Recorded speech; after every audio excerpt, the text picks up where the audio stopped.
One nation one election 2014 થી સરકાર દ્વારા સત્તામાં આવી ત્યારથી જ દર વર્ષે વન નેશન વન ઇલેક્શનનું બિલ એના મેનિફેસ્ટોમાં મૂકવામાં આવતું હતું અને કન્ટિન્યુ દર વર્ષે એ લિસ્ટ મૂકવામાં આવતું હતું. તો 2024માં એ બિલ પર એમણે ફોકસ કર્યો અને આ બિલ પાર્લામેન્ટમાં પાસ કરવામાં આવ્યું. વન નેશનલ વન ઇલેક્શન એટલે કે આપણા દેશમાં જેટલા પણ ઇલેક્શન થાય છે એ દર 5 વર્ષે એક જ સાથે થઈ જશે.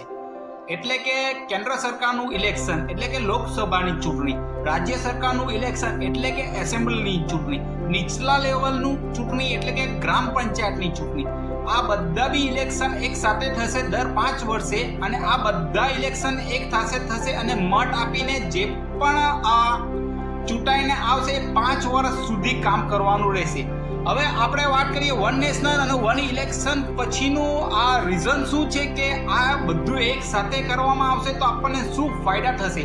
તો ચાલો તમને જણાવ્યું કે વન નેશન અને વન ઇલેક્શન દ્વારા જે પણ પોલિટિક્સ પાર્ટી છે બધી અને ગવર્મેન્ટ એ બંને ભેગી થઈને ખર્ચાઓ કરશે. એટલે કે આ ખર્ચાઓમાં બચત થશે અને આ દર 5 વર્ષે કરવામાં આવશે. અત્યારે હાલમાં એવું ચાલે છે કે દર વર્ષે કોઈક ને કોઈક રાજ્યમાં અલગ રીતે ચૂંટણીઓ થયા કરે છે. તો આના કારણે ખર્ચાઓ પણ વધતા રહી છે. તો આના કારણે ગવર્મેન્ટ દ્વારા one nation one election bill pass કરવામાં આવ્યું છે અને આ બધા ખર્ચાઓ તો દૂરની વાત છે. આના દ્વારા સામાન્ય માણસોને જે તકલીફ થતી હતી, જે દર વર્ષે ઇલેક્શન વોટિંગ કરવા જવું પડતું હતું, તે 5 વર્ષમાં ખાલી એક જ વાર જવું પડશે. તો આનાથી ઘણા બધા બેનિફિટ જોવા મળે છે.